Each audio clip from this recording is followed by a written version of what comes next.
Okay, hai. Okay, semua. Okay, nama cikgu adalah Cikgu Farhana. Okay, cikgu ajar biologi dengan sains. Sekejap, okay. Okay. Selamat pagi hari ni. Okay.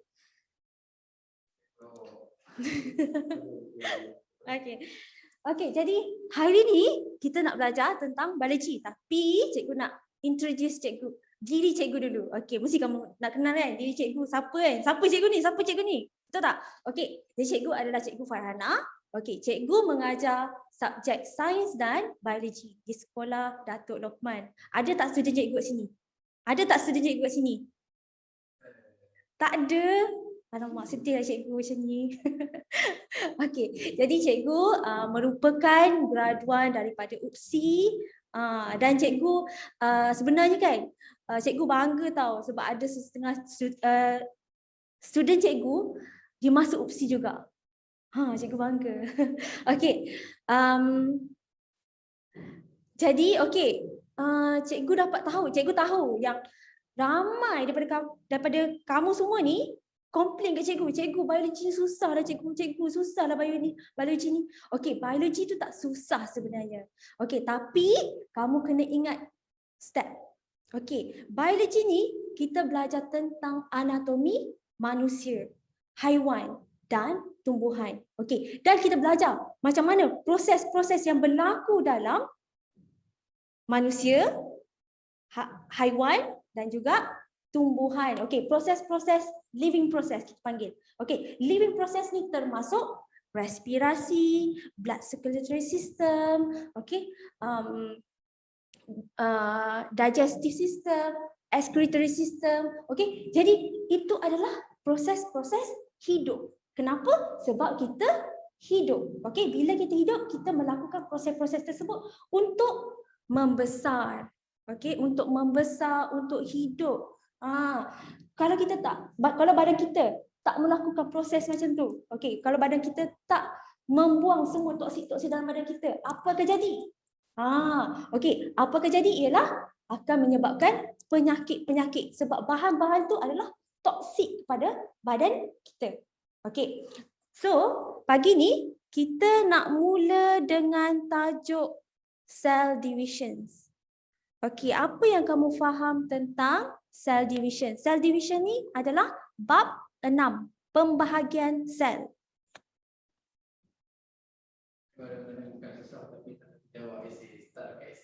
Start dekat esei. Okay, untuk esei kita kena faham keyword dia. Okay, keyword dia, adakah dia tanya explain, discuss. Okay, itu yang selalu dia tanya, betul tak? Kalau explain, kita kena tengok. Explain what come after that.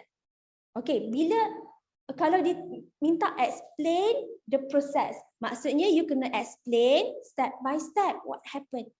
Okay, apa yang berlaku dalam perkara tersebut. Okay, contoh biasanya dia akan bagi diagram.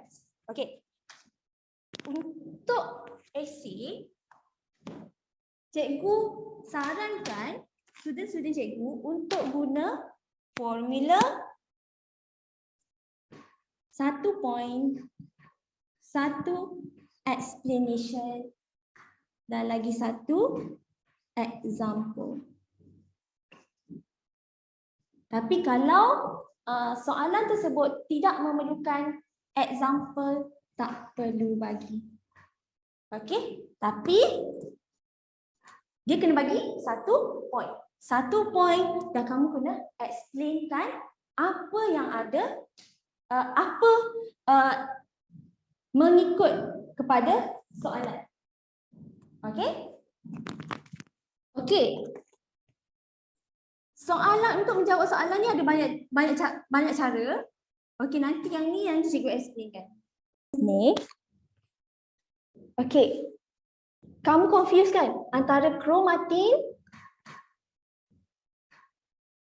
dan kromosom. Okay, kromatin adalah kromosom juga. Okay, tapi dia dalam bentuk a long thread. berbenang panjang. Okey, berbenang panjang. Okey, kromatin ni dia satu sahaja. Okey, dan okey, untuk kromosom ni, okey, kromosom ialah kromatin. Okey, kita ada kromosom dia ada banyak. Okey, kita ada sister kromatid.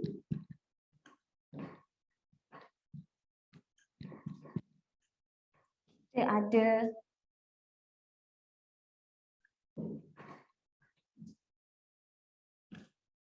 homologous kromosom.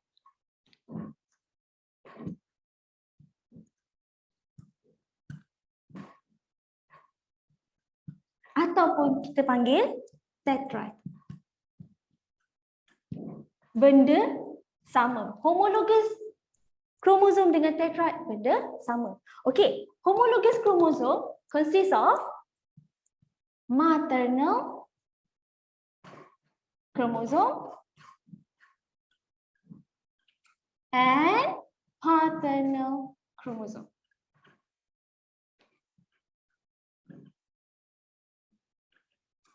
Okey, apa tu maternal? Apa tu paternal? Okey. This is ma. This is pa. Okey. Maternal chromosome adalah kromosom yang kamu dapat daripada mak kamu. Okey. Paternal chromosome adalah kromosom yang kamu dapat daripada ayah kamu. Okey.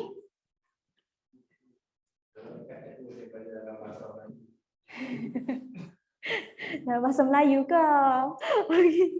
Dalam bahasa Melayu, kromosom. Semua belajar dalam bahasa Melayu ke? Sudah hampir sama. Okey. Okey, istilah hampir sama kan? Okey. Macam mana?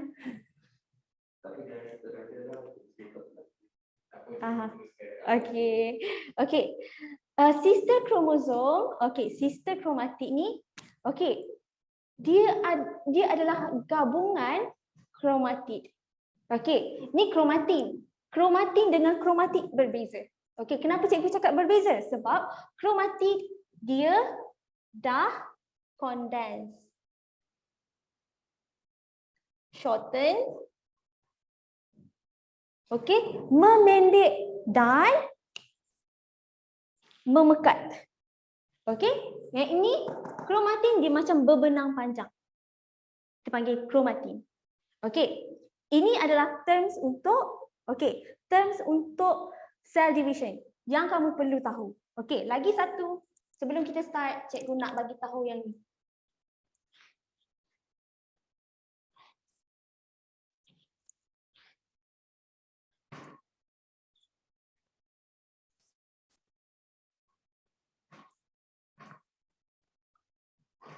Okey. Untuk cell division, kita ada dua proses. Okey, untuk pembahagian sel kita ada dua proses, iaitu pembahagian nukleus dan pembahagian sitoplasma. Okey. Pembahagian nukleus kita panggil karyokinesis. Untuk pembahagian sitoplasm kita panggil cytokinesis. Okey, yang kita belajar mitosis, meiosis tu, itu adalah karyokinesis. Okey? Jadi karyokinesis terbahagi kepada dua, iaitu mitosis dan meiosis. Mitosis dengan meiosis berbeza. Apa maksud mitosis? Mitosis adalah pembahagian. Siapa boleh jawab? Pembahagian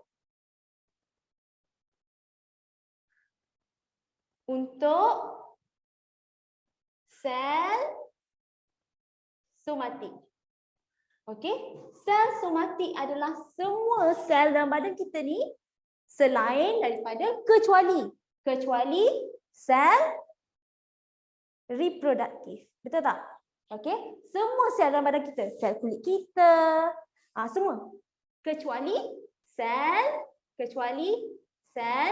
Reproductive. Reproductive. Okey? Okey, untuk mitosis ni kamu kena tahu.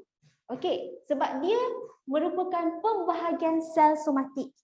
Jadi nilai kromosom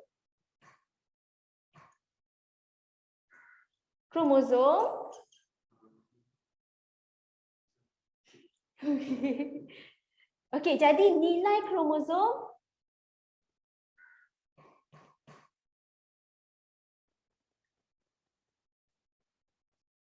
untuk parent cell adalah sama dengan sel anak. Sel anak ataupun daughter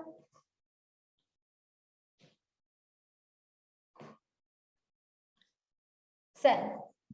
Okey? Dan nilai untuk kromosom untuk daughter cell adalah 2n. Sama dengan parent cell. Okey? Sama. Okey, untuk meiosis, okey, meiosis adalah pembahagian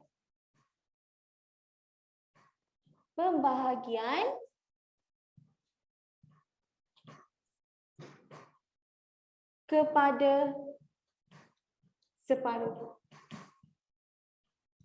Bahagian apa kepada separuh? Pembahagian kromosom. Okey, jadi untuk meiosis ni dia hanya berlaku kepada sel reproduktif kita.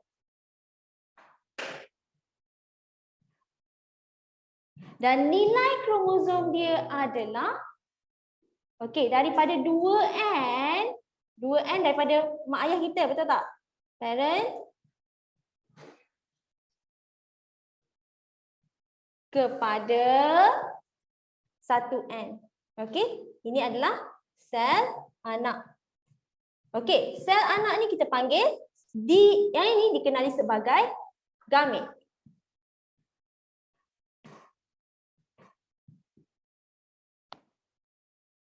Okey? Okey, cikgu dah explain karyokinesis. Jadi karyokinesis terbahagi kepada dua. Okey, ramai yang tak tahu ni. Okey, kemudian lepas dah habis proses karyokinesis, dia masuk ke dalam proses cytokinesis. Sebab karyokinesis ni merupakan pembahagian nukleus sahaja. Okey, bahagi nukleus saja tak lengkap. Dia kena ada cytokinesis. Cytokinesis merupakan pembahagian sitoplasma. Barulah sel tu pecah kepada dua. Di sini berlaku dia. Di cytokinesis. Okey? Jadi karyokinesis, pembahagian nukleus. Cytokinesis, pembahagian sitoplasma. Okey? Okey, sekarang kita tengok pada slide.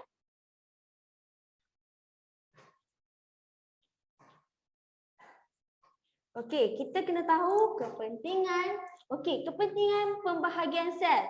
Okey, kepentingan pembahagian sel. Kenapa? Okey, setiap 8 hingga 24 jam sel kita sentiasa diperbaharui. Okey, cuba kamu tengok kulit kamu. Okey, kulit kamu ni merupakan sel somatik. Okey, sel somatik ni dia akan membahagi. Okey, setiap 8 hingga 24 jam. Okey, jadi dia berlaku setiap hari. Okey? Okey, sekarang kita tengok kepada slide.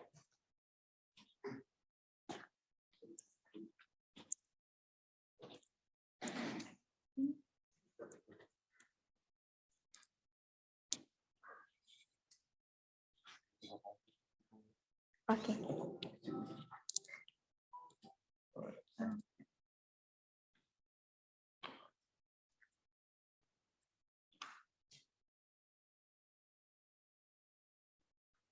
Okay, the necessity for cell division in living organism. Apakah kebaikan pembahagian sel untuk organisma hidup? Okey. Jadi mitosis ialah is a type of nuclear divisions. Okay, nuclear division adalah pembahagian nukleus. Okay, which produce two diploid daughter cell. Okay, so two diploid daughter cell is the offspring. Okay, which are genetically same to the parent cell. Sebab parent cell contains a diploid number of chromosome. Okay, jadi hasil dia adalah sama dengan parent cell, hasil daripada mitosis. Okay, nombor 2, mitosis produce new cell for growth, repair and replace cell that are dead and damaged in multicellular organism. Okay, jadi sebab tu kalau kamu tengok kamu terluka, okay, kamu tengah potong-potong bawang ni, lepas tiba-tiba terluka. Okay, tapi selepas daripada 8 jam, malam tu kamu tengok balik, dah baik. Sebab adanya proses mitosis. Jadi proses mitosis ni membantu. Ya, diploid itu adalah 2N. Okey, 2N, nilai untuk 2N adalah berbeza bagi setiap organisma. Macam manusia, kita mempunyai nilai diploid kita adalah 46. Okey, macam lalat buah. Lalat buah, nilai kromosom dia 2N sama dengan 16. Jadi setiap spesies mempunyai nilai kromosom yang berbeza. Okey? Okey, now kita tengok the third point. Okay, in unicellular organism, mitosis is a form of asexual reproduction to increase the number of organism. Okay, unicellular organism. Okay, unicellular organism, what we know about it is virus, bacteria, protozoa, kan? Okay, so organism ni dia tidak menjalankan proses sexual reproduction. Okay, dia tidak memerlukan pasangan untuk reproduce. Untuk melahirkan anak dia tak perlukan pasangan. Jadi dia melakukan proses asexual reproduction. Okay.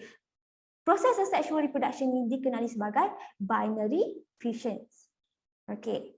Kita tengok the fourth point. Okay, cell division is divided into two stages. Okay, one is nuclear divisions ataupun dikenali sebagai karyokinesis. Okay. Dan nombor 2 adalah cytokinesis ataupun dikenali sebagai cytokinesis. Okay, cytokinesis adalah pembahagian sitoplasma. Okay. Dan okay, poin paling akhir sekali adalah mitosis berlaku dalam semua somatic cell kecuali dalam sel reproduktif. Okay, dalam sel reproduktif berlaku meiosis. Okay, kenapa dalam reproduktif sel tak boleh berlaku mitosis? Apa akan jadi kalau berlaku mitosis? Apa akan jadi kalau reproduktif sel kita berlaku mitosis? Apa akan jadi? Bayi yang dilahirkan tu akan jadi alien, betul tak? Sebab nilai kromosom tu jadi berganda. Sepatutnya 2N sahaja kan? Tapi kalau reproduktif sel tu dia melakukan mitosis, dia akan menghasilkan 2N. Jadi ovum dengan sperm yang dihasilkan tu akan menjadi 2N. 2N, betul tak? Betul tak? Okey, bila 2N, okey, bila ovum dengan sperm fertilize, okey, dia akan menghasilkan 4N. 4N, okey, 46 darab 2.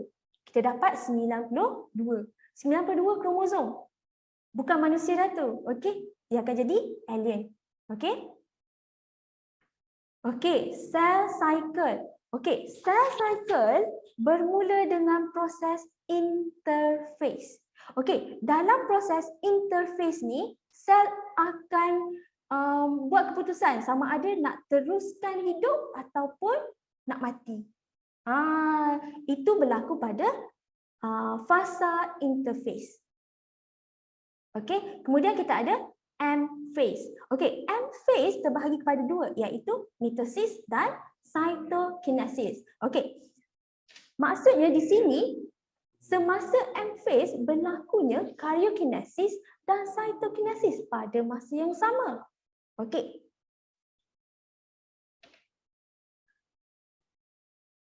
Okey, interface. Okey, interface kita ada G1, S, G2 mitosis dengan cytokinesis. Okey, G1 tu merupakan growth phase 1 ataupun tumbesaran fasa pertama. Okey, kemudian diikuti oleh S phase. Okey, S phase dikenali sebagai synthesis phase. Okey, synthesis phase. Kenapa dipanggil sebagai synthesis phase? Sebab masa ni kita punya DNA dihasilkan. Okey, kemudian dia masuk ke dalam G2 phase, tumbesaran fasa kedua. Okey, sebelum dia masuk ke mitotic phase. Okey. Okey, semasa G1 phase, protein, chloroplast, mitochondria are synthesized. Okey, kenapa? Sebab okey, protein dan mitochondria okey, amat diperlukan untuk proses mitosis. Okey, untuk proses mitosis ni sel tu memerlukan banyak protein, memerlukan banyak. Mitochondria ni dia akan menghasilkan tenaga, betul tak? Jadi during mitotic phase ni sel memerlukan banyak protein dan tenaga untuk proses mitosis. Okey? Okey, during S phase, two identical sister chromatid is formed. Okey, dekat G1 phase ni, kromosom berada dalam keadaan kromatin. Okey, kromatin adalah berbenang panjang. Okey, dia masuk, kemudian dia masuk ke dalam S phase ni, kromatin tu dia akan duplicate. Okey, bila dia duplicate, dia akan menghasilkan two identical sister chromatid. Okey, kemudian kita ada G2 phase. Okey, during G2 phase, cell continues to grow and remain metabolically active. Okey, kenapa? Sebab kita ada ni energi daripada mitochondria. Tapi energi ni akan disimpan untuk digunakan semasa proses mitosis nanti. Okey, dan kemudian kita ada cell division. Okey, dan untuk cell division ni kita fokuskan kepada mitosis. Okey, M phase. Okey, M phase kita ada mitosis dan cytokinesis. Okey, kita tengok dulu mitosis. Okey, mitosis kita ada 4 fasa. Prophase, metaphase, anaphase, telophase. Cara nak hafal dia adalah TMAT ataupun PAKMAT. Okey, dia bermula dengan prophase. Okey, prophase tu yang kamu kena ingat ialah apa yang berlaku dekat prophase? Apa yang berlaku semasa prophase? Okey, each chromosome consists a pair of sister chromatid attached together at centromere. Okey, kita tengok balik tadi dekat synthesis phase. Okey, dekat synthesis phase, kromosom dia akan duplicate. Bila dia duplicate, dia akan menghasilkan sister chromatid. Jadi sister chromatid tu dia akan masuk ke dalam sel ni. Tapi kamu kena ingat ada poin yang dia tak tulis kat sini. Okey. Kat sini masa during prophase, chromatin condense and thicken. When it condense and thicken, dia menebal dan memendek. Okey. Jadi dia akan membentuk kromatid. Okey? Dan pada masa ni kita boleh panggil dia kromosom sahaja. Okey, kalau macam dalam exam kamu tak ingat dalam exam kamu tak ingat ni sister kromatid ke apa, kamu tulis kromosom sahaja. Okey, untuk ini hanya untuk mitosis sahaja. Mitosis kamu boleh guna kromosom. Okey, tapi untuk meiosis kamu tak boleh guna kromosom sebab keadaan kromosom tu berbeza untuk meiosis 1 dan meiosis 2. Okey. Okey, kita boleh nampak Ni centromere. Centromere ni merupakan tempat di mana kromatik bergabung. Okay, and then spindle fiber are formed. Bebenang spindle terbentuk. Okay, mula terbentuk. Nucleolus and nuclear membrane. Ni nucleolus dengan nuclear membrane disappear at the end of the prophase. Okay, and kamu boleh tambah lagi centriole are located or move to the opposite poles. Okay, yang tu pun kamu boleh tulis juga untuk point prophase. Okay, kemudian kita masuk metaphase. Okay, untuk metaphase, keyword dia adalah M. M, middle. Okay, middle, tengah-tengah. Okay, kenapa tengah-tengah cikgu cakap? Sebab kromosom are lined up at the cell equator. Okay, tengah-tengah sel. Okay, ni kamu kena ingat sel equator. Okay, sama macam bumi. Bumi pun ada equatorial plane, betul tak? Okay, untuk sel pun dia ada equatorial plane. Maksudnya tengah-tengah sel. Okay, jadi kat tengah-tengah ni, okay, di mana kromosom are lined up. Okay, sebab tu tips untuk metaphase ni M sama dengan middle. Okay, M represent middle. Okay, and then mitotic spindle is fully formed. And okay, this spindle fiber are actually attached to the centromere. Okay, ni kalau kamu tengok spindle fiber dah attach kepada centromere. Okay, and metaphase ends when centromeres start to divide. Okay, dekat akhir-akhir metaphase ni, spindle fiber mula mengecut dan menarik kromosom tersebut. Okay, cikgu, prophase bukan crossing over ke? Crossing over tu hanya berlaku dalam meiosis. Okay, meiosis 1 sahaja. Okay, sebab crossing over tu berlaku kepada sel reproduktif sahaja. Sebab tu ada berlakunya variasi. Jadi untuk mitosis tak perlu variasi. Sebab kalau crossing over berlaku dekat mitosis kan, kulit kamu akan jadi lain. Sebab ada pertukaran genetik. Jadi untuk crossing over tu hanya berlaku dalam meiosis 1 sahaja. Okey, kemudian anaphase. Okey, anaphase dia punya keyword dia adalah A. A untuk away. Okey, A, away. Okey, kenapa cikgu cakap away? Sebab okey, tadi kan metaphase kromosom are lined up at the equatorial plane, betul tak? Tapi dekat sini, okey, spindle fiber tu mula mengecut. Bila dia mengecut, dia akan menarik sister chromatic away. Okey?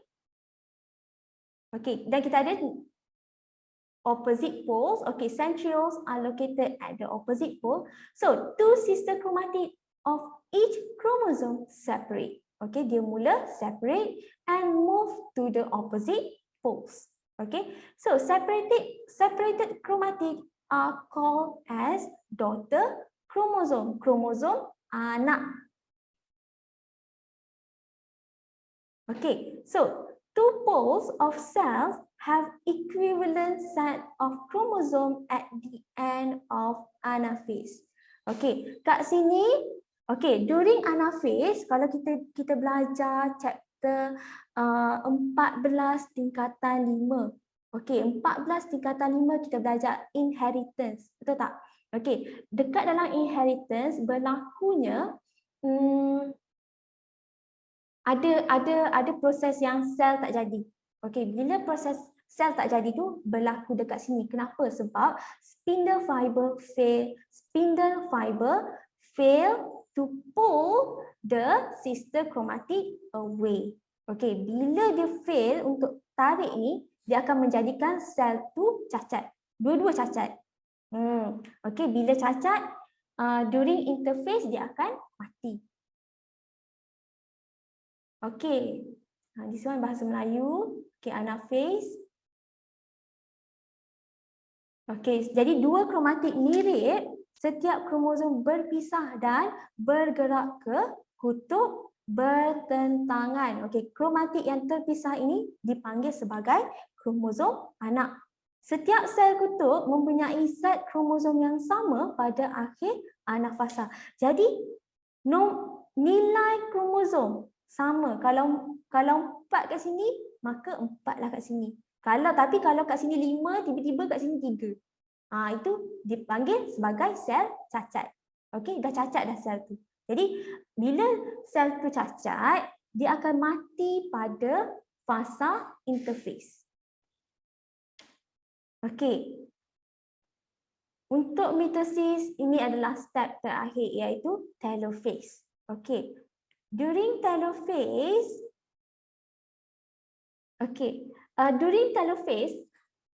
tips dia adalah dia terbalik dengan prophase. Okey, maksudnya dia terbalik, maksudnya nucleus membrane start to develop, nucleolus start to develop, and two set of chromosome reach the opposite poles of the cell. Okay, and then spindle fiber disappear. Tadi prophase, untuk prophase, spindle fiber start to form. Betul tak? Jadi cara nak ingat telophase, kamu ingat je, dia opposite dengan prophase tadi. Okay, and then nucleolus also reproduce in each nucleus. Okay, nucleolus dan nucleus membrane mula dihasilkan semasa telophase. Jadi dia terbalik sahaja. Kalau kamu nak hafal ini, terbalik dengan prophase. Okay, jadi sekarang ni kamu kena ingat, okay, mitosis ada 4 fasa iaitu prophase, metaphase, anaphase dan telophase. Okay, untuk prophase, kamu kena ingat sekurang-kurangnya 3 poin untuk tulis esei dalam exam. Okay, 3 poin sekurang-kurangnya. Kenapa 3 poin? Sebab kadang-kadang soalan minta awak terangkan telophase sahaja, kadang-kadang soalan minta awak terangkan anaphase sahaja. Sebab itulah kalau nak hafal at least 3 poin. Okay? Okay, ni telofasa. Okay. Jadi membrane nucleus start to develop, mula membentuk. Okay, gentiang gelendong mula hilang. Okay, gentiang gelendong ni adalah spindle fiber dan membrane nucleus start to develop. Okay, membrane nucleus mula terbentuk, 2 set kromosom tiba di kutub bertentangan. Okay, mitosis. Okay, what happen if mitosis happen uncontrollably? Okay, in living things.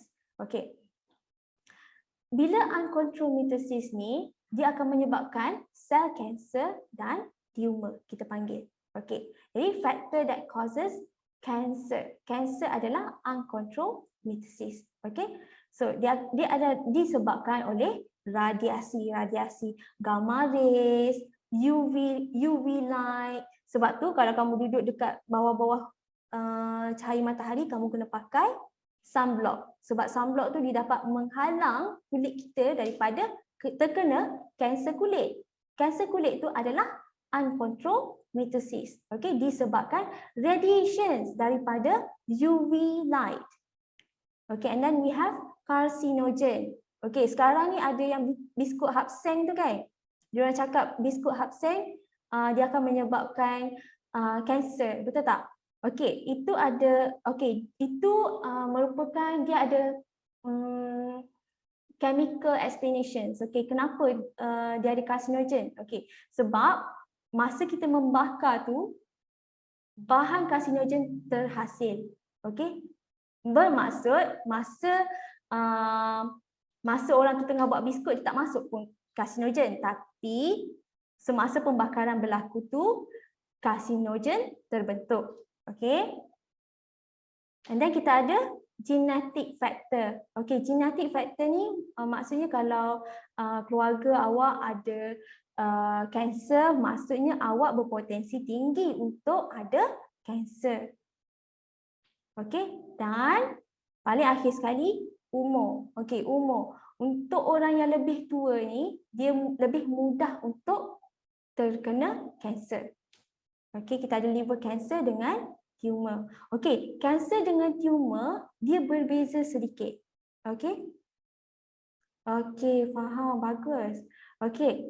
And then step paling akhir untuk M phase adalah cytokinesis. Okey, cytokinesis dalam tumbuhan dengan dalam haiwan berbeza. Kenapa? Sebab dalam tumbuhan, dalam sel tumbuhan dia ada cell wall. Okey, bila ada cell wall, dia akan membentuk vesicle ataupun vesicle tu ataupun kita panggil cell plate. Okey, cell plate tu adalah daripada cell wall. Okey, cell wall tu terbentuk kat dalam ni.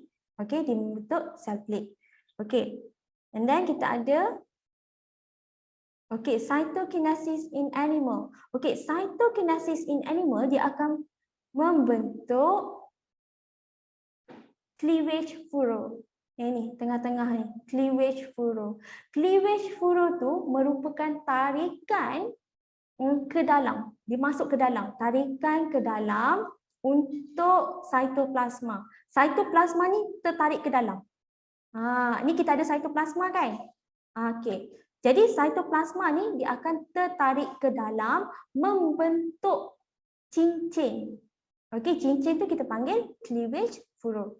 Okey. Bila dia terbentuk cincin, maka dia split into two, terbahagi kepada dua, membentuk dua sel anak. Tapi untuk cytokinesis in plant, dia membentuk ni cell plate.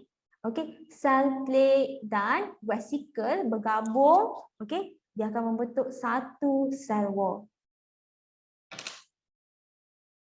Okey, application of knowledge on mitosis. Okey, ini adalah soalan kegemaran SPM. Dia suka tanya cloning, dia suka tanya tissue culture. Kamu kena tahu macam mana nak explain proses berlakunya cloning, berlakunya tissue culture.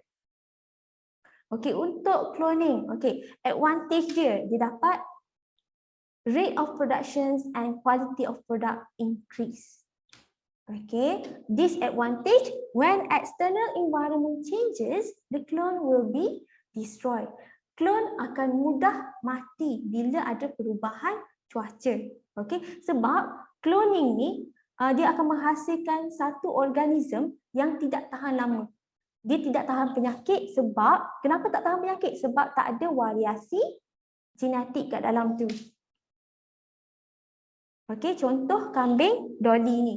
Okay, kambing Dolly ni, kita ada body cell taken from sheep A, and then we extract the DNA, and then we have female, egg cell taken from sheep B, and then the nucleus removed, and then kita gabungkan DNA from sheep A fuse with egg cell from sheep B, and then dia akan form ni, kambing Dolly.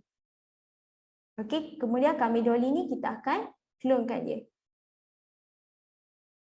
Fuse cell develop into embryo which is placed in uterus of foster mother, and then maka terhasillah clone sheep A. Tissue culture. Ini soalan kegemaran SPM.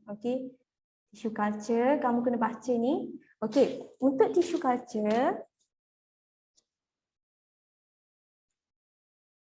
kamu kena tahu proses dia. Saya cikgu explain untuk tissue culture.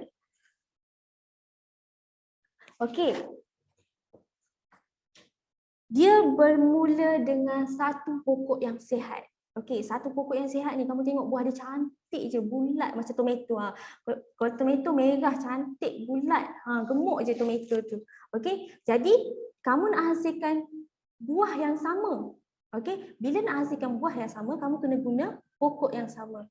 Cikgu, advantage and disadvantage sekarang kurangkan ditanya berapa? Ya, betul, kurang. Advantage dengan disadvantage kurang tanya. Kalau advantage dengan disadvantage, kamu kalau boleh kamu tahu at least 2 lah. Dua advantage, dua disadvantage. Sebab takut ditanya dalam soalan struktur. Soalan struktur dia boleh tanya advantage and disadvantages. Tapi yang ini tissue culture dia suka sangat tanya. Tissue culture ni kamu kena tahu step-step dia, apa yang berlaku kat dalam tissue culture ni. Okay, tissue culture start with, okay, kita ada pokok ni. Pokok kita tomato cantik, daun cantik. Jadi pokok dia ni kita cut into small pieces. Kita potong kepada serpihan kecil. Okey, dan serpihan kecil tu kita masukkan ke dalam culture medium. Okey, culture medium tu dia mengandungi complex mixture of glucose, amino acid, minerals and other substance that is required for growth of tissues. Jadi semua nutrien, makronutrien, mikronutrien yang diperlukan untuk sel tumbuhan ni membesar ada dalam culture medium. Okey, ataupun medium kultur. Medium kultur dalam bahasa Melajunya medium kultur. Okey. Okey, serpihan kecil tu nama dia explant. Okey, serpihan kecil daripada pokok yang tadi kita ambil tu merupakan explant. Okey. Kemudian explant are sterilized and placed inside a culture medium. Okey, and then bila kita dah simpan dalam culture medium tu, pH dengan temperature kita kena tengok. Okay. So pH and temperature of the culture medium are maintained at the optimum level. Okay. Sebab plant tak boleh, kalau terlalu acidic pun tak boleh, terlalu alkali pun tak boleh hidup. Okay, and then the explant begin to divide by mitosis. So cell division produce aggregates of cell which develop into colours. Okay, tadi explant. Explant, okay, explant bila dia kita masukkan dalam culture medium, dia akan divide through the process of mitosis. Bila dia divide, dia akan form a callus. Okay, callus. Okay, so callus is undifferentiated mass of tissue. Okay, so and then after that, after some time, some period of time, the callus start to develop into a somatic embryo. Larutan knob. Okay, larutan knob dengan culture medium berbeza. Sebab larutan knob ni dia merupakan larutan yang mempunyai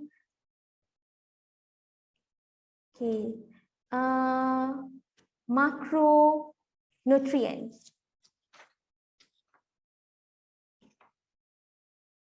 Okey, larutan knob. Larutan knob dengan culture medium is different. Two different things.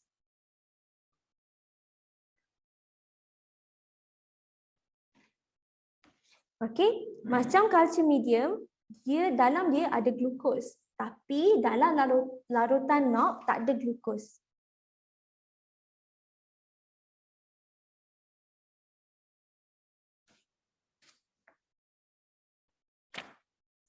Okey, larutan knob.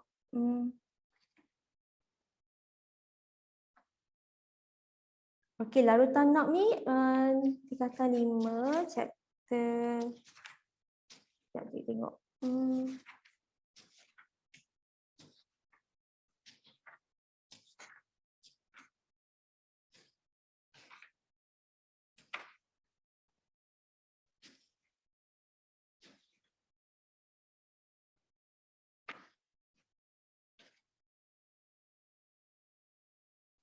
Asyik tak jumpa lah, nanti asyik get sting tu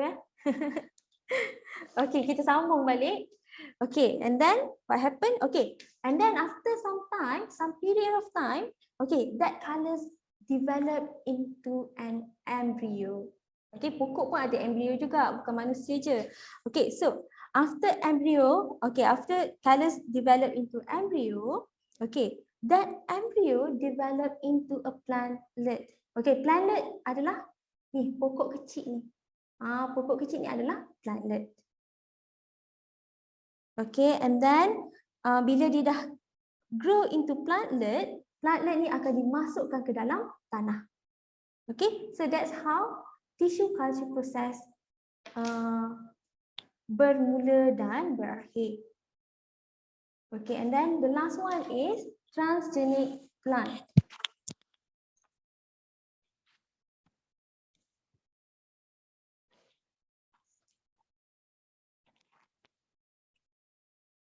Okay, transgenic plant ni kamu dah habis kan belajar chapter 15, tingkatan 5. Okay, dia lebih kurang dengan penghasilan insulin. Okay, kita ada bakteria, kita ada sel daripada pokok. Okay, DNA bakteria ni kita masukkan ke dalam pokok.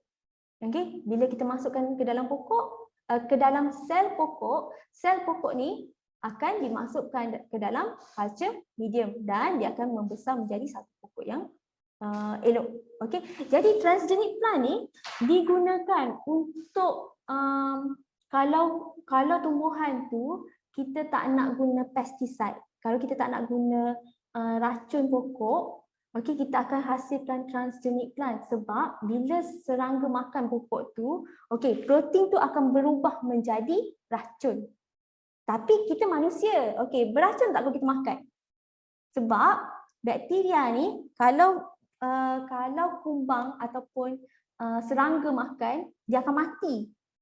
Tapi kalau manusia makan, manusia tak mati. Manusia tidak terkesan dengan benda tu sebab okay, bakteria ni dia ada properties yang berbeza.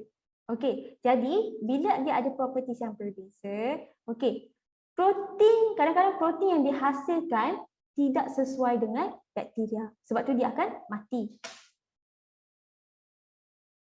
Okay. Okay, yang ini tak penting sangat. Okay, jadi cikgu tak explain. Okay, meiosis. Okay, meiosis berlaku dalam reproductive organ. Okay, organ maksudnya testis dengan ovary. Okay, and it produce 4 daughter cell. 4 daughter cell can be sperm or ovum. Okay, so this is the life cycle of humans. Okay, jadi reproductive organ in female and this one is reproductive organ in male. Okay, so ovary will produce ovum and testes will produce the sperm. And then both of these ovum and sperm will fertilize to form a diploid zygote. Okay, so bila ovary dia mengalami meiosis, dia akan menghasilkan haploid gamete iaitu 1N. Kuis. Nanti kita ada modul. Okey. Jadi dalam modul tu kita akan belajar macam mana cara nak jawab. Okey, and then testis. Okey, testis, dalam testis ni berlakunya proses meiosis, okey, dan menghasilkan sperm dan diorang fertilize and it will form a zygote. Okey. Nampak tak? 1N. Okey. 1N daripada ovum, 1N daripada sperm bergabung menjadi a diploid zygote. Jadi 1N jadi 2N. Okey. 2N nilai dia 46. Okey. Dan nilai 46 ni, okey, diploid zygote dia akan mengalami mitosis. Okey, bila dia mengalami mitosis dia akan menghasilkan adult which is 2N. Okay, mitosis dia ada meiosis 1 and meiosis 2. Okay, stage of meiosis 1 start with prophase 1. Okay, proses untuk meiosis 1 dengan proses meiosis 1, meiosis 2 dengan mitosis sama je berlaku sebenarnya. Kalau kamu hafal satu je, cuma dia ada beza sikit je. Beza dia kromosom dan meiosis 1 berlaku crossing over. Okey, itu je beza dia. Benda lain sama. Okey, jadi untuk prophase 1, homologous chromosome. Okey, homologous chromosome ataupun kamu boleh tulis tetrad. Okey, homologous chromosome pair together in the process of synapsis. Okey, synapsis ni adalah proses ni. Okey, di mana berlakunya pertukaran genetik ataupun crossing over. Okay, and then chiasmata is where the chromatic crossing over. Okay, crossover. And then at the end of prophase 1, nucleolus and nuclear membrane start to disappear. And then kamu boleh tulis juga kat sini, spindle fiber start to form, and then centrioles start to move to the opposite pole, same point that you can use daripada mitosis 1. Cuma perubahan dia yang ini sahaja. Ini saja yang berubah, homologous chromosome and chiasmata. Okay, stage number 2. Okay, metaphase. Okay, metafasa. Okay, kromosom tersusun sebelah menyebelah sebagai tetrad. Okay. And then centromere tidak membahagi. Okay. And then gentian gelendung sudah memanjang dan dia attach to the centromere. Okay. Okay, and then anaphase. Okay, anaphase tadi metaphase. Metaphase. Okay, metaphase cikgu cakap tadi tips dia adalah M, middle. Okay, middle, all the chromosome are aligned at the equator plane here. Okay, tapi untuk meiosis 1 kita kena guna homologous chromosome sebab ni. Okay, one from Pa, one from Ma. Okay. And then anaphase. Okay, anaphase dia punya tips adalah A, away. Okay, away. Jadi spindle fiber they pull the homologous chromosome away. Okay, so homologous chromosome are pulled into opposite poles. Okay, so only 2 chromosome move toward each poles. Okay, jadi dekat sini during anaphase is where the homologous chromosome start to separate. And then, okay, fasa terakhir untuk meiosis 1 adalah telophase 1, telofasa 1. Okay, telofasa 1 macam cikgu cakap tadi, dia terbalik je dengan prophase. Okay, jadi spindle fiber start to disappear. Each pole has a haploid daughter nucleus.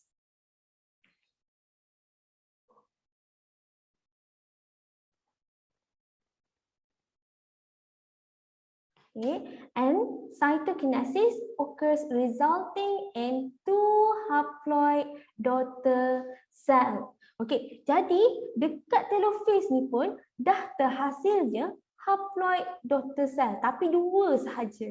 2 sahaja. Okay, 2 daughter cell. Okay, and then kita masuk ke prophase 2. Okay, prophase 2 adalah untuk fasa meiosis 2. Okay, jadi untuk prophase 2, spindle fiber reform in each daughter cell.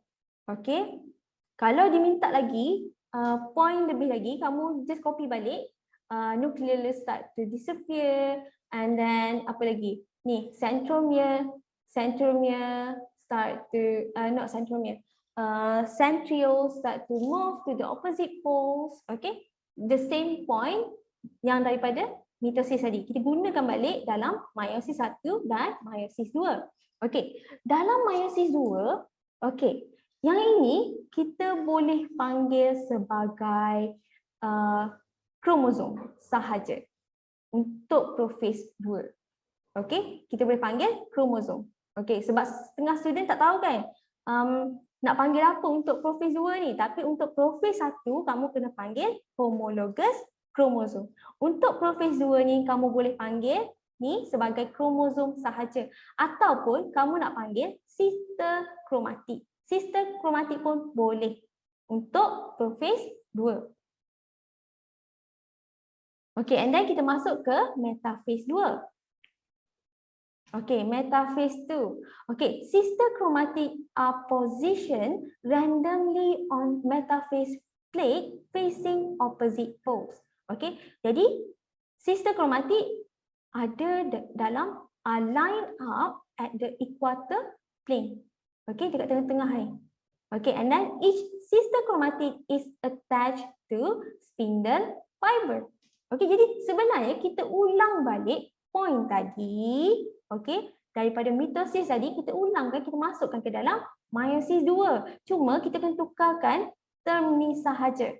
Okay, term ni sahaja kita tukarkan. Tapi dia punya proses sama sahaja. Okay, sebab ramai sangat confused. Kenapa cikgu banyak-banyak sangat ni cikgu? Tak faham. Tapi sebenarnya kalau kamu tengok balik, sebenarnya diulang balik apa yang berlaku.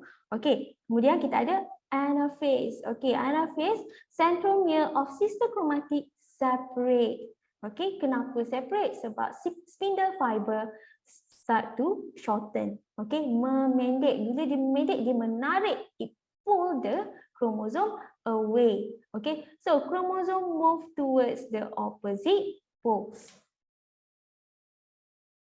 Okay, and then the last one is telophase. So during telophase, nucleoli and nucleus membrane start to reform, spindle fibers break down ataupun spindle fiber disappear, start to disappear, and then cytokinesis follow and it will form a 4 haploid daughter cell. Okay, tadi at the end of telophase 1, okay, only 2 haploid daughter cell are formed, right? But at the end of telophase 2, 4 haploid daughter cell are formed. Okay, and then nilai haploid untuk manusia N sama dengan 23. Okay.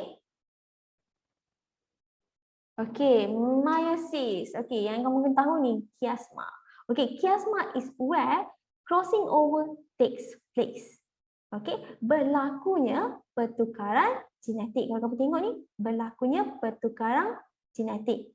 Okay, kita panggil chiasma tempat ni.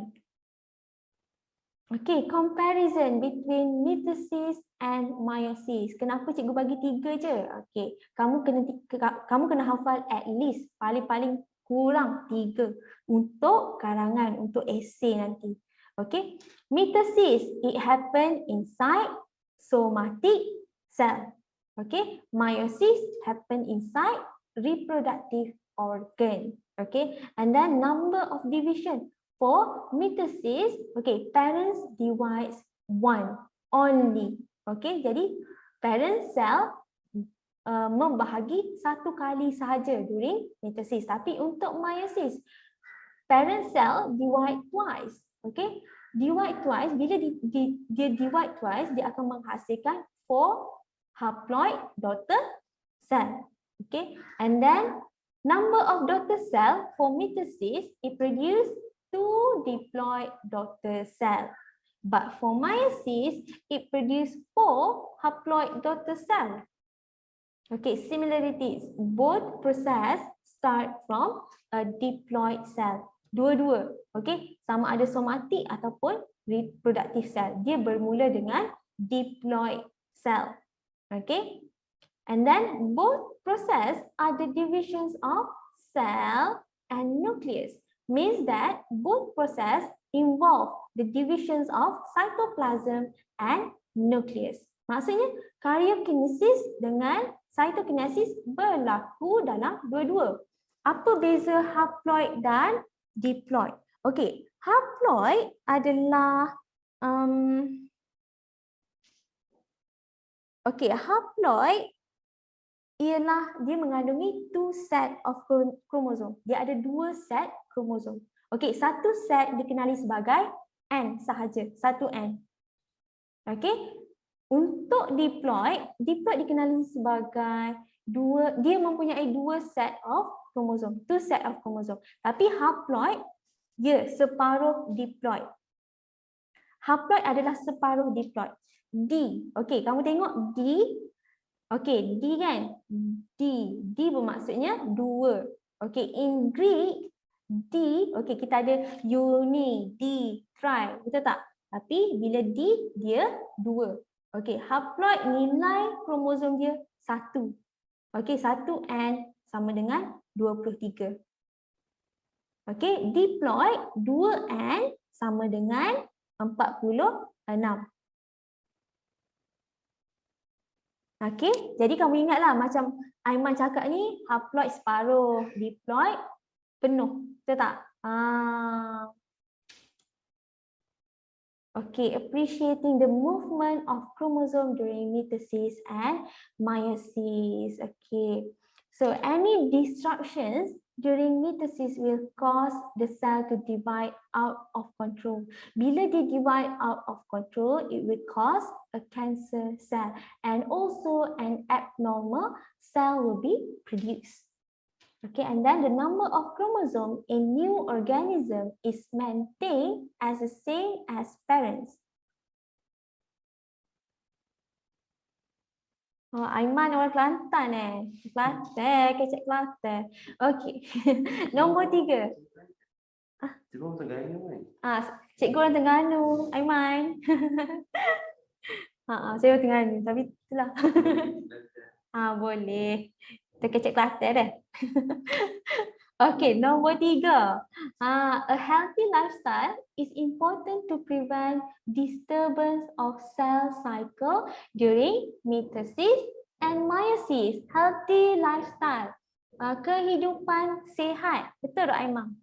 Okay, kehidupan sihat ni termasuk pemakanan, exercise. Okay, bila kamu exercise, bila kamu makan sihat, jangan pula pergi makan McDonald. McDonald tak sihat kan. Okay, dalam McDonald, tahu tak dalam McDonald mengandungi karsinogen yang menyebabkan kanser. Sebab tu sekarang ni kalau kita tengok kan zaman-zaman sekarang ni ramai sangat orang yang terkena kanser. Sebab nugget yang dia makan tu, French fries, McDonald, KFC. Nak makan boleh, cikgu tak larang, tapi sekali-sekala je. Kalau nak makan tu boleh, jangan selalu, jangan hari-hari. Nanti dia menyebabkan obesity, dia menyebabkan kanser. Sebab dalam French fries, even dalam sejuk beku pun ada karsinogen. Okay? Dan karsinogen tu bila kita goreng dia baru terhasil. Jadi jangan makan fast food tu, kena makan makanan yang sihat. Makan budu sihat. Kan Aiman kan? Sebab budu tu adalah fermented fish. Okay, fermented fish kita letak garam. Okay, jadi budu tu sihat. Sebab dia mengandungi banyak protein. Cikgu, bab ni selalu ditanya perbezaan. Lain cikgu antara meiosis dan mitosis. Aiman, awak ni kecek Kelantan pekak sangatlah. Okey, cikgu bab ni selalu dia tanya perbezaan. Dia betul. Dia tanya perbezaan mitosis dengan meiosis. Okey, untuk bab ni kamu kena fokus perbezaan proses mitosis dengan meiosis. Okey, dan kadang-kadang dia selalu confusekan kamu dengan ni, number of chromosome. Number of chromosome tu kamu kena tahu. Dan yang cikgu nak tekankan sangat ni tissue culture tu. Proses dia tu kamu kena tahu. Yang tu sangat-sangat favorite questions untuk SPM. Okay, and then healthy lifestyle can be obtained through have a balanced diet. Okay, maksudnya kamu kena jagalah pemakanan kamu, kena exercise, and then avoid to exposure to carcinogenic substances. Okay, tak bolehlah makan McDonald banyak sangat, makan budu tak apa banyak. Okay, and then paling akhir sekali, practice healthy social life activities. Okay, healthy social activities maksudnya pergaulan sihat, exercise, main bola petang-petang, itulah. Okay, dah habis. Okay, kita ada modul. Modul tu dia orang buat ke macam mana?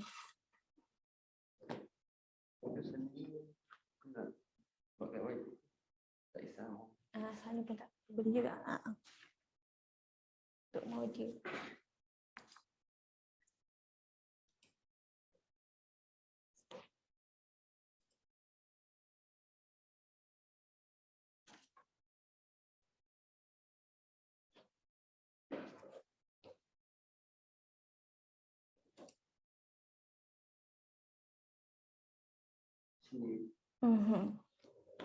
Okey, modul ni. Ada bagi tak kat dia? Dah bagi? Oh, okey. Semua dah dapat modul? Saya dah hantar semalam, cikgu dah hantar semalam. Semua dah ada dah modul? Dah, okey bagus Puteri. Puteri Nur Balkis, okey. Dah print dah? Okey, Moon dah print semua? Okey, dah. Okey, sekarang kita cuba buat. Okey, soalan pertama. Cell cycle.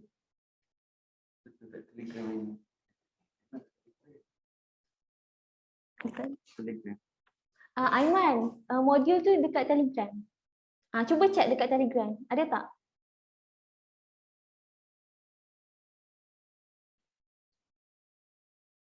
Nanti Aiman print. Okey. Okey, kita bincang sekarang. Okey, soalan 1. Okey, diagram 1 show phases of cell cycle. Okey, sebelum ni kita belajar G1 synthesis S phase, G2 dengan mitotic phase. Okey, ataupun cikgu baca bahasa Melayu, Rajah 1 menunjukkan fasa dalam kita sel. Antara yang berikut, yang manakah betul tentang fasa dalam kita sel? Okey, kita ada G1, S, G2 dengan fasa M. Okey, agak-agaklah yang mana satu? Nak link Telegram? Okey, boleh.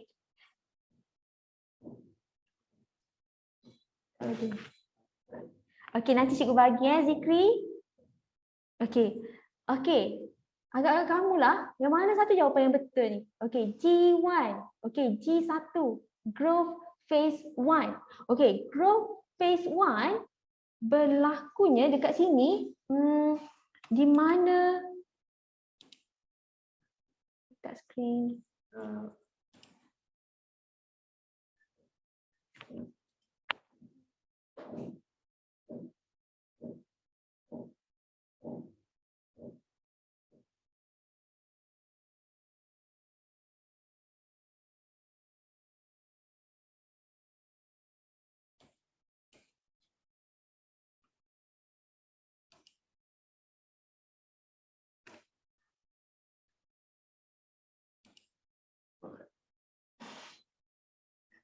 Okey, Putri Fazana, B.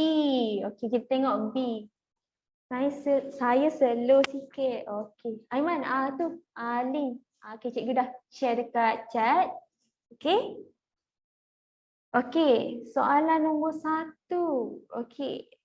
Putri Fazana cakap B. Okey. B, G1 adalah sintesis organel. Okey, betul? Okey. Di sini di mana protein disintesiskan oleh endoplasmic reticulum dan mitokondria. Okey, mitokondria dengan endoplasmic reticulum dihasilkan masa G1. Kemudian kita ada S. Okey, S berlakunya replikasi DNA. Okey, bagus Putri Fazana. Okey, betul. Okey, replikasi DNA ataupun DNA replications. Because kenapa? Sebab semasa G1 tu DNA kita berada dalam keadaan kromatin. Bila berada dalam keadaan kromatin, dia berada dalam keadaan berbenang panjang. Okey. Dan bila dia masuk je S phase, okey, berbenang panjang tu dia duplicate. Okey. Dia menghasilkan kembar dia, DNA replications. Okey. Dan nilai kromosom sama dengan kembar dia. Sebab tu dipanggil sister. Sebab sister tu adalah kembar kromatik. Okey, kemudian kita ada G2 phase.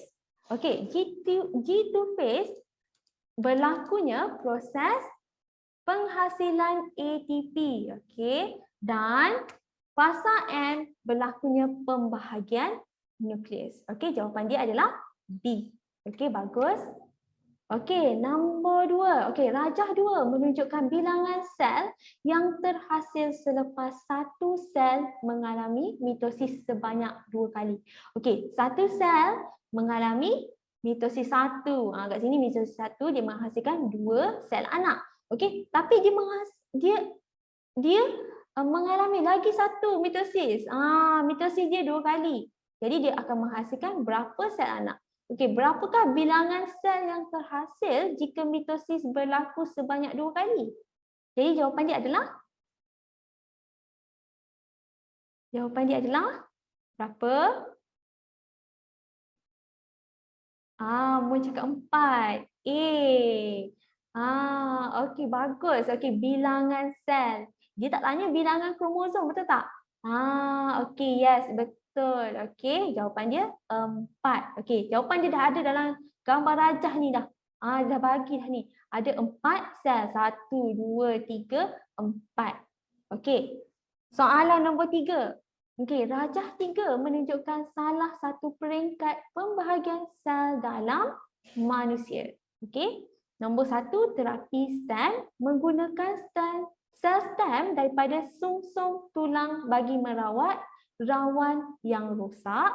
Nombor 2, cicak mampu menghasilkan ekor yang baharu melalui penjanaan semula sekiranya ekor terputus. Nombor 3, menjadikan bilangan kromosom anak menjadi separuh. Dan pada akhir sekali nombor 4, mengurangkan kromosom anak. Okey, soalan tanya salah satu peringkat pembahagian sel dalam manusia. Okey.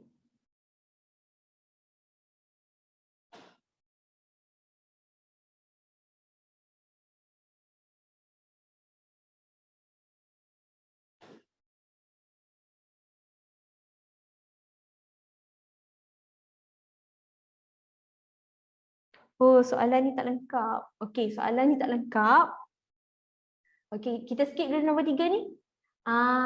Okey, jawapan dia sebenarnya ni. Okey, sebab sepatutnya ada gambar rajah kat sini. Okey, cikgu tak masukkan, cikgu terlupa. Okey, yang ni kita skip dulu. Okey. Maybe cikgu akan bagi next time. Okey, kita masuk ke soalan nombor 4. Okey, cuba kamu buat soalan nombor 4A dan B. Okey. Rajah 1.1 menunjukkan mikrograf keratan rentas hujung akar bawang. Okey, kita nampak ni S. Okey, S.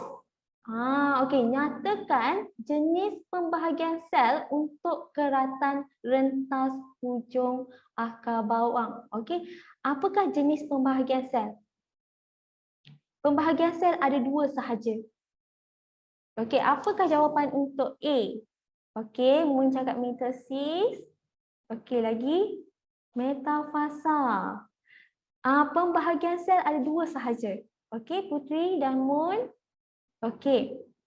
Yes. Okey, jawapan dia adalah mitosis. Okey, kamu kena ingat pembahagian sel ada 2 sahaja. Okey, sebab tu tajuk ni pembahagian sel. Okey, pembahagian sel terbahagi kepada 2 iaitu mitosis dan meiosis. Itu je jawapan dia. Antara 2 tu je. Mitosis atau meiosis. Okey? Okey, bagus. Sebab ni, hujung akar bawang ni merupakan somatik sel ataupun sel somatik. Bukan sel reproduktif. Jadi, pembahagian sel yang berlaku adalah mitosis. Okey. B. Berdasarkan rajah 1.1, terangkan peringkat S. Okey, apa ni S? Okey, kamu kena cakap apa tu S dahulu. Okey, S adalah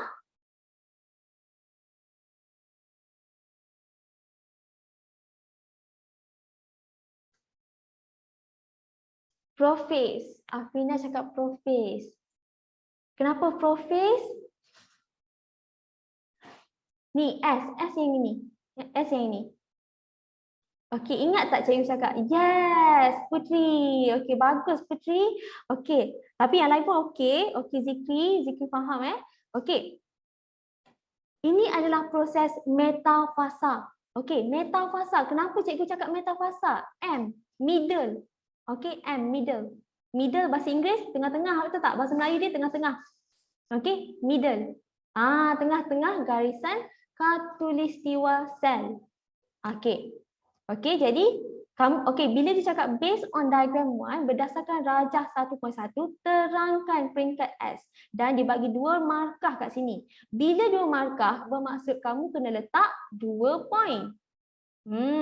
Jadi, poin yang pertama, kamu cakap apa tu S? Apa tu proses S? S ialah metafasa. Okey, titik. Okey, S ialah metafasa, titik.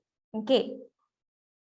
Okey, kemudian terangkan proses apa yang berlaku dekat peringkat S. Okey, dekat peringkat S yang kita boleh nampak dalam gambar ni, okey, sebab dia cakap berdasarkan rajah. Maksudnya jawapan semua ada dalam gambar rajah ni sahaja. Okey, kamu jangan cakap benda lain dah. Okey, jawapan ada dalam rajah. Sentrio berada di kutub sel yang bertentangan.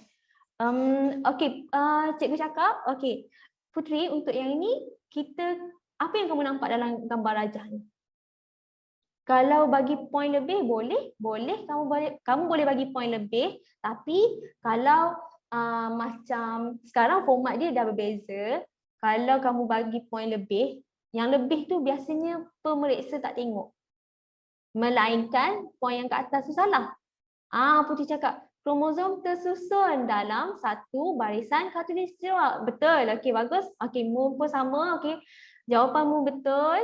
Okey, jawapan Zikri pun betul. Okey, bagus. Semua faham Okey, jadi kamu dah dapat 2 poin kat situ. Okey, poin pertama metafasa, titik. Okey, kemudian kamu tulis kromosom tersusun di garisan khatulistiwa dan terikat dengan sentromere. Okey, bagus. Okey, semua boleh dapat 2 markah penuh kat sini. Okey, kemudian soalan C. Okey, rajah 1.2 menunjukkan daun Bryophyllum sp. Okey, Bryophyllum sp ni pokok duit-duit. Kalau kamu tahulah. Okey, dengan anak pokok yang tumbuh di tepi daun. Okey, pokok Bryophyllum ni dia tidak memerlukan pasangan untuk membiak. Maksudnya dia melakukan proses asexual reproduction ataupun reproduksi asexual. Okey, terangkan bagaimana anak pokok tersebut dihasilkan. Pokok setawa, pokok setawa, betul kan? Pokok setawa, ada orang panggil pokok RM2 kan? Okey, jadi bila diminta explain, kamu kena tengok markah. 3 markah, dibagi 3 markah kat sini.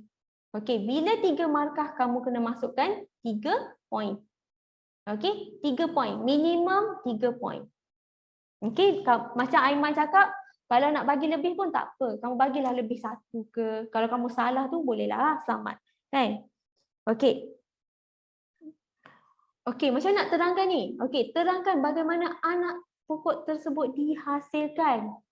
Apa poin pertama kita? Anak pokok. Okey, anak pokok mengalami. Okey. Apa poin pertama kat sini kita boleh tulis? Betul, mitosis. Ya. Okey. Nak buat ayat macam mana tu Aiman? Macam ni kita nak buat ayat ni. Anak pokok mengalami proses mitosis. Okey, poin pertama. Okey, titik. Okey, titik. Kemudian boleh. Okey.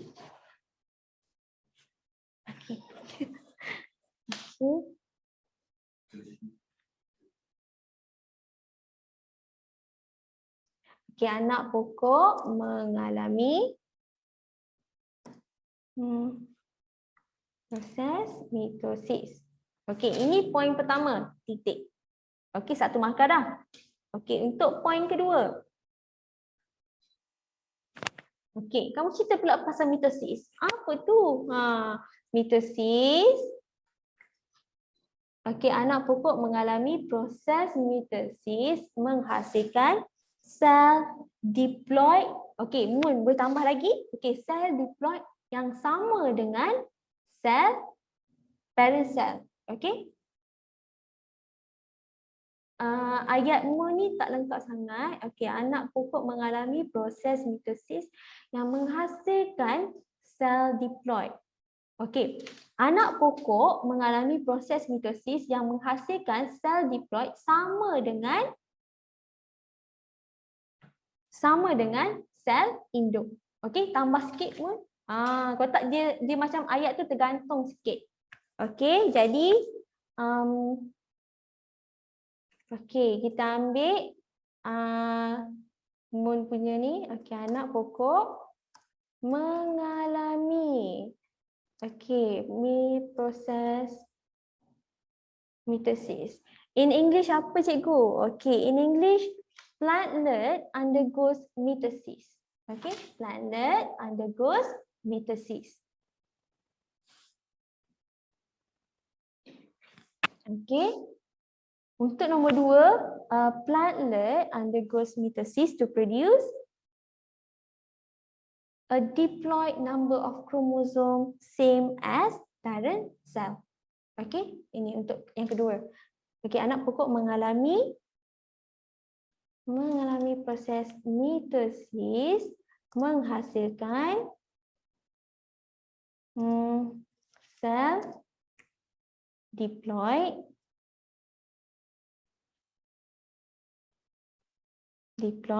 sama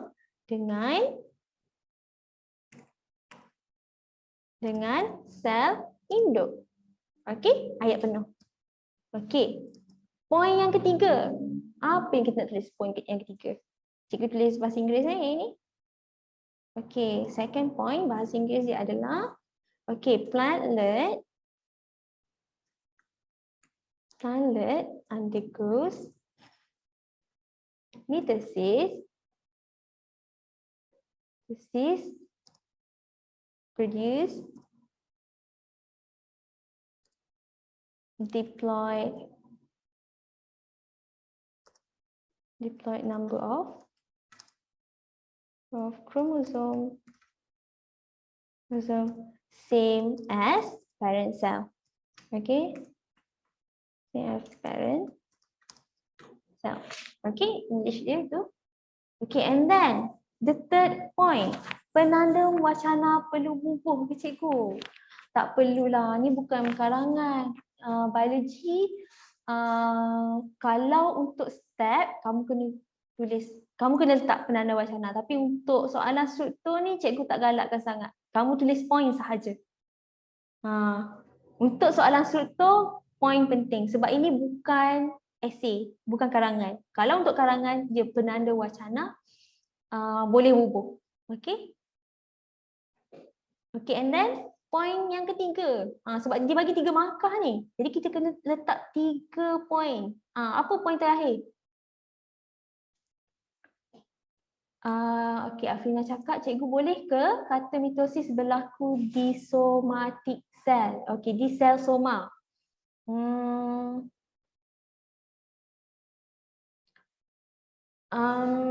Tak boleh. Tak boleh sebab kamu kena terangkan berdasarkan gambar ni.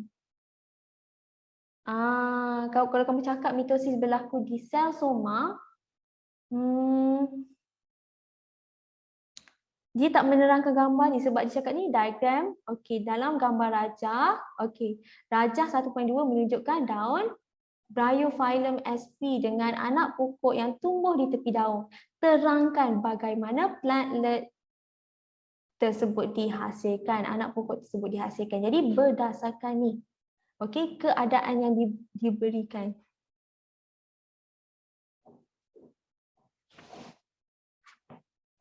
Mama cakap Kelantan ke? Cik tak faham. Okey, yang nombor 3 lah cikgu bagilah. Okey, nombor 3. Okey, mitosis. Okey, ataupun kamu bercakap sel anak yang dihasilkan sama dengan sel induk. Sebab ni kan mitosis. Okay, in English, daughter cell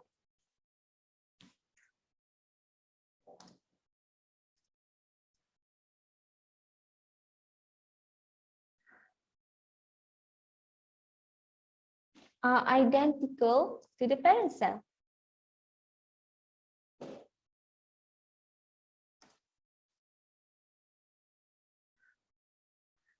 Parent cell.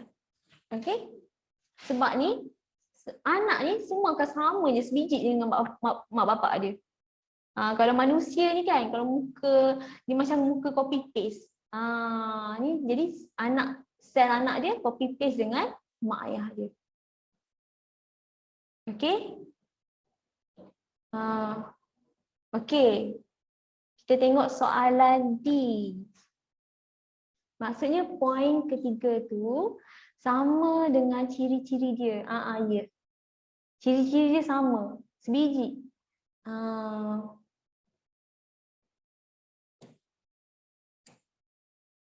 Okey, D pula. Cuba buat D. Okey, rajah 1.3.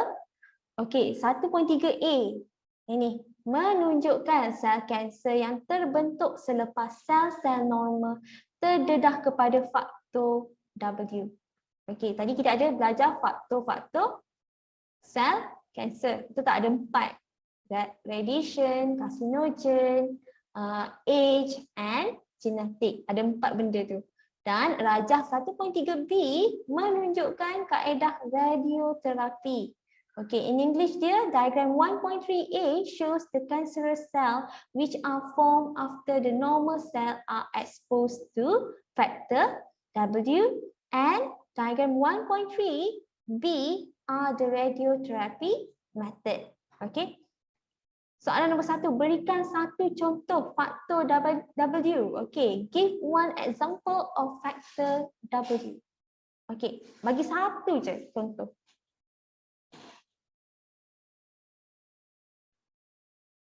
Okay, apa contoh dia kat sini? Okay, apa contoh faktor W? Okay, radiasi. Okay, betul, bagus Putri. Okay, bagus. Putri Nobalkis, Ashwin. Consumptions of carcinogen. Yes, good. Okay, good. Sonia. Okay, and then what else? Genetic. Yes, genetic. Or you can write mutations. Mutations also one of the example for factor W. Yes, umur dan bahan kimia. Okay, Salsabila, bahan kimia. Kamu kena spesifikkan bahan kimia apa? Bahan kimia karsinogen. Okay, faktor umur, yes.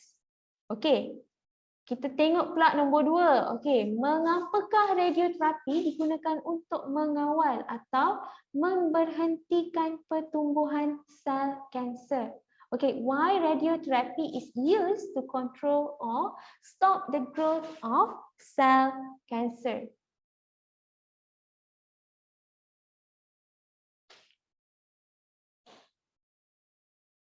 Okey, ini chapter ni dia berkaitan dengan tajuk radioactive that you learn in Form 3.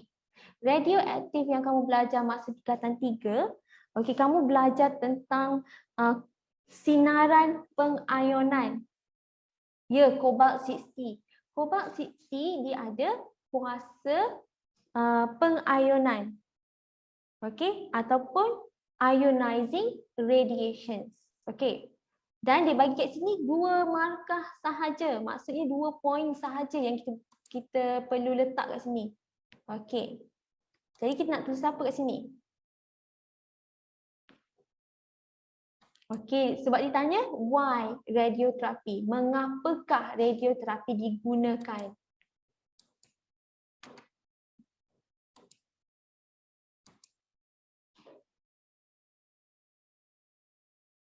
Okey, cikgu bagi jawapan. Okey, kaedah ini menggunakan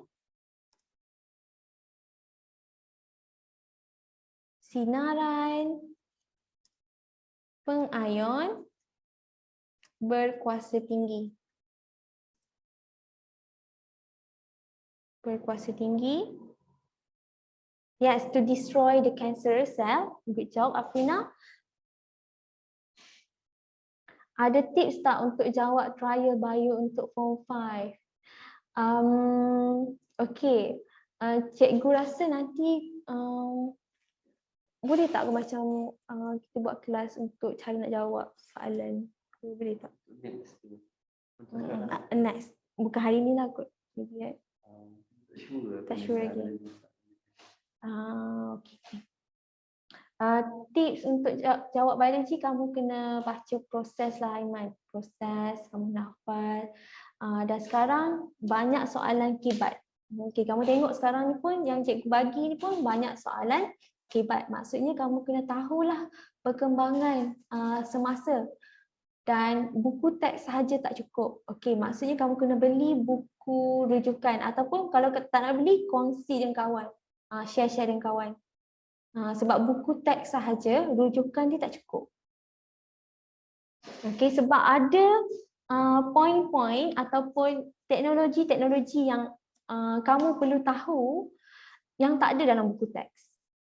Contoh sekarang ni teknologi untuk menghapuskan sel ataupun virus HIV.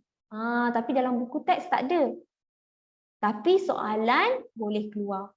Yang itu sebab dia melibatkan genetic modifications. Soalan bio memang ikut isu semasa. Isu semasa berkaitan dengan biologi lah, kesihatan kita, biologi macam sekarang COVID-19, betul tak? Okey. Okey, cikgu sambung yang ini ya. Okey, jadi kaedah ini menggunakan sinaran pengayon berkuasa tinggi. Okey, untuk membunuh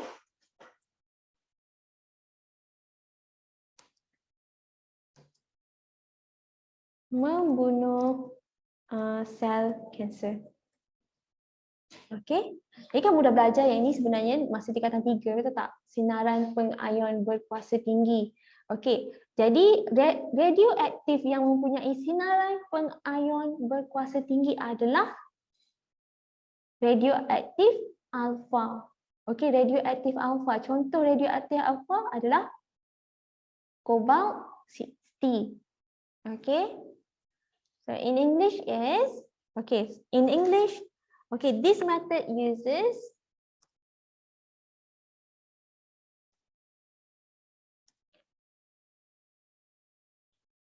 uses high powered ionizing power. Ionizing radiation. Okay.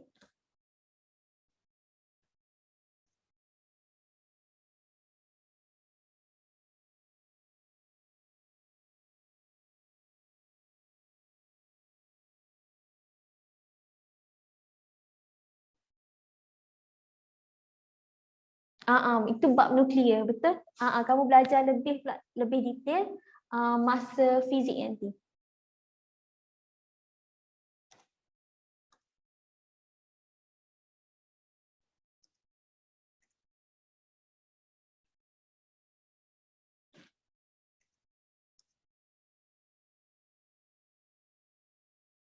Kaedah ini boleh kata guna gamma ray.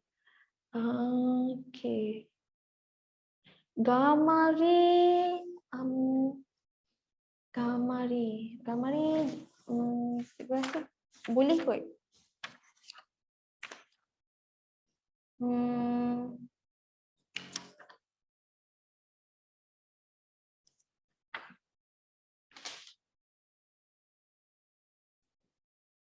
Yes, boleh. Kita boleh guna gamma rays. Sebab gamma rays, penetration power dia tinggi. Bila penetration power tinggi, dia dapat bunuh kanser sel. Okay. And then number 2. Okay, pemberian dos yang tinggi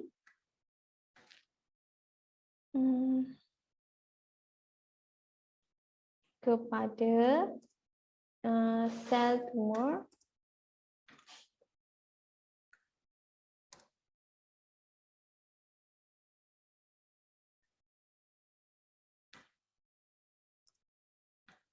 Simptom penyakit. Okey, jadi pemberian dos yang tinggi dapat mengurangkan simptom penyakit ataupun dia dapat merencatkan sel tumor. Cikgu, apa X-ray bahaya untuk badan kita? Sebab X-ray kan radiation. Okey, radiation bila kita expose terlalu lama, dia akan menyebabkan tumor dan kanser pula. Lagi sekali dia akan menyebabkan tumor dengan kanser. Sebab tu kalau X-ray dia dilakukan setiap 6 bulan. Okey, kalau dia tak boleh buat tiap-tiap bulan. Nanti dia akan menyebabkan kanser sel. Ni, sel kanser datang dalam badan kita. Sebab radiation ni dia boleh mengubah kita punya DNA. Bila dia mengubah DNA kita dia akan melakukan proses mitosis secara tidak terkawal. Sebab tu bahaya kalau kita terdedah dengan X-ray. Sebab X-ray dia terlalu halus. Sama macam gamma rays. Okay, kalau kamu ingat apa yang kamu belajar masa tingkatan 3, gamma rays boleh menembusi kertas aluminium yang bersaiz 3 cm. Okay, tapi dia tidak boleh melepasi konkrit ataupun lead. Lead, tapi lead tu kena tebal 10 cm baru dia tak boleh lepas. Maksudnya memang sangat-sangat halus. Okay, now kita tengok the next questions. Okay, I think this one I should write the English versions, right? Because some of you learn this one in English. Okay, so high dose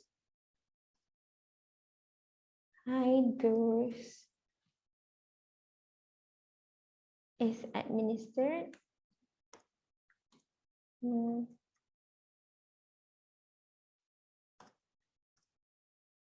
target. Okay, target.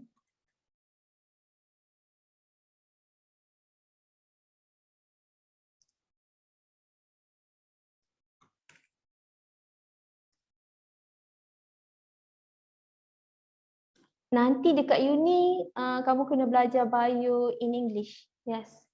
Dekat uni sains, subjek sains semua dalam bahasa English. Tak ada dalam bahasa Melayu. Sama. Sebab kenapa dia belajar dalam bahasa Inggeris? Sebab guru rujukan semua daripada ni Oxford, daripada Cambridge. Masa kat universiti kita akan pakai Cambridge lah. Cambridge punya buku rujukan. Aiman risau. Aiman tak kisah, Aiman jangan takut Aiman. Cikgu ada, don't worry. Okay, so to reduce the symptoms of the disease, okay, so this is the English version. Okay, jadi siapa yang belajar dalam bahasa Inggeris sekarang, senanglah nanti bila nak masuk universiti. Kalau yang belajar bahasa Melayu tu dia macam struggle sikit lah sebab terms yang digunakan adalah berbeza. Perkataan-perkataan yang digunakan berbeza. Tapi tak apa, jangan risau, jangan takut. Okay, dah habis.